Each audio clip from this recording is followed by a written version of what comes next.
কবরের আযাব কি শুধু আত্মার উপরে হবে নাকি আত্মা ও দেহ উভয়টির উপরে হবে? সুপ্রিয় দর্শক, মৃত্যুর পর সাধারণত বেশিরভাগ মানুষকে কবর দেওয়া হয়, তবে কোনো কোনো ক্ষেত্রে দেখা যায় দেহ পুড়িয়ে ফেলা হয় অথবা বনে জঙ্গলে পড়ে থেকে পচে গলে যায়, পানিতে ডুবে পচে যায়।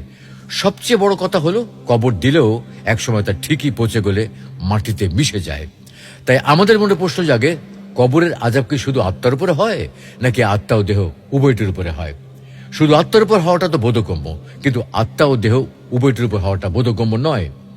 মৃত্যুর পর মৃতদেহকে মাটিতে পুঁতে ফেলুক, পানিতে ফেলে দিক, আগুনে পুড়ে ফেলুক, যেটাই করুক না কেন, প্রযোজ্য হলে আযাব ভোগ করতেই হবে।